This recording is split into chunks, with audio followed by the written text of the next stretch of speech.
That should be the last of it, Krista said as she placed a small amount of your clothes on the floor. Is this your stuff, YN? You nodded as you dangled your feet from the top bunk. Today was the day you would be riding to HQ. Shadis said a carriage will be coming to pick you up, and I'll be riding with Captain Levi on the way to HQ. Of course that wouldn't happen later today, which was approaching fast. You didn't want to leave, not yet. You jumped down from the top bunk as Mikasa gathered the last bit of your clothes. You should be all set. I can't believe you're leaving today, Krista's voice trailed off. She looked up at you. Although we didn't really get to know each other that long, I'm going to miss you, she smiled slightly. You sniffed the air to see if she was faking her emotion. You were surprised that some of what she was feeling was real. You approached her and brought your hand up to her head, giving her a head pat. You held up your journal with your other hand. Thank you, it said on one page. Krista was surprised by your actions and her cheeks slightly turned pink. YN, let's go, Mikasa called you. You hummed lightly and followed Mikasa out. You heard Krista about to say something, but you were already far from her range. Time skip. Aw, why are you leaving today? Who's going to share their food with me now? Sasha whined as she swayed you side to side while hugging you somewhat tightly. Is that seriously all you're going to miss her for, Sasha? Jean yelled. No, of course not. She's my friend too. Sure. You weren't paying any mind to them. Your only attention was on your three friends as they talked amongst themselves.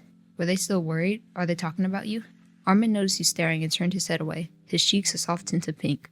You slightly raised an eyebrow. What's his problem? Hey YN, you averted your attention back to Sasha, who apparently let go of you. Since you're leaving today, I want to share some of my food with you. She hesitatingly brought out a potato and handed it to you. You smiled slightly but noticed how she was struggling to take a part of the potato. You let out an amused sigh and gently took it from her. She allowed you to take it. You didn't need to sniff to know what she was feeling. She was not happy with sharing at all. Feeling a little pitiful, you broke the potato into 2 equal pieces and handed her one piece. Her eyes immediately lit up as she quickly grabbed the piece and dug into it. You bit into your potato, savoring its taste with every spare chance you got. You have no idea what the food the serving course will serve. It can either be terrible or better. You're not taking any chances. From the corner of your eyes, you could feel Aaron stealing glances at you. He watched you eat for a couple of minutes, his cheeks bright red, and he seemed a bit nervous. You were curious of his actions and gave him a concerned look, wanting to see if something was wrong. If you're worried about me, nothing's wrong really. It's just, his voice trailed off as he kept something behind his back. Well, that's mighty suspicious. You peeked over to see what he was hiding. He tensed up a bit. It's just, since you're leaving today, I thought I'd give you this so you won't get bored. He handed me a book that looked oddly familiar. It's the book I read to you back when we were younger. I thought I would give it to you to have some memory of me. He wasn't looking at you anymore. His cheeks were tinted pink. He kept that book for that long? You would have thought he left it behind after what happened at Wal Maria. You felt your cheeks heat up as well as you gently took the book from him. You held it close to your chest and squeezed it tight. You opened your journal and began to write in it. Armin watched your movements, nervous of what you were going to say. You're so sweet, thank you, it said. You're welcome. He was taken aback by the compliment. His face was a mess. This boy was so easily flustered of just about anything you do. But honestly, what he just did was one of the sweetest things he's ever done. He saved the one book that reminded him of you, and now he's giving it to you so it can remind you of him. Just writing thanks in your notebook just isn't enough. Without even thinking, you leaned forward and gave him a quick peck on the cheek. Armin's face turned bright red as he smiled triumphantly. Apparently, this also attracted attention to the people around you. Huh? What was that? Whoa, can I have a kiss? Shut it, horseface. You smiled at Armin gently before returning your attention back to your food. Time skip. I guess this is it, huh? Aaron said as we stood in front of the carriage.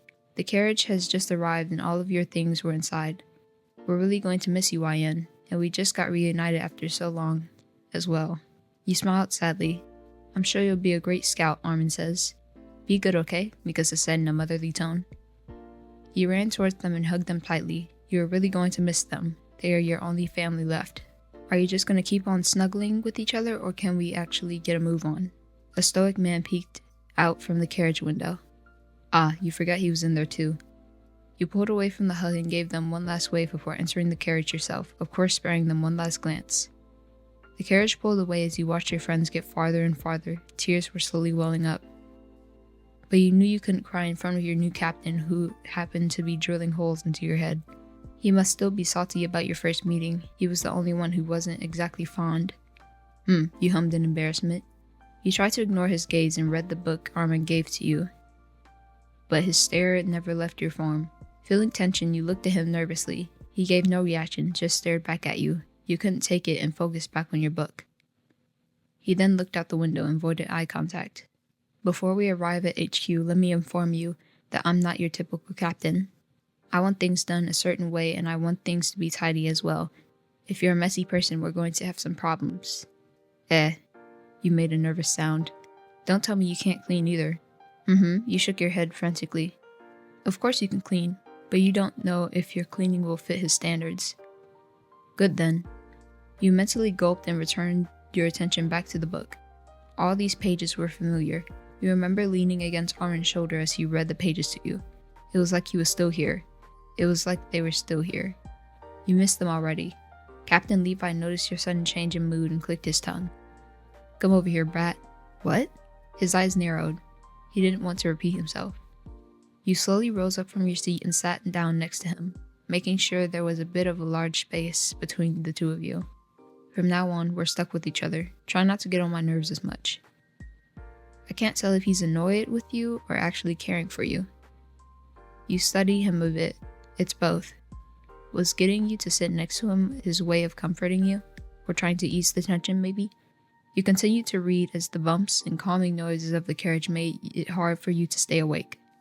You remember your head slowly falling to the side and landing on a hard surface on the other side of the carriage. And with that, you fell asleep.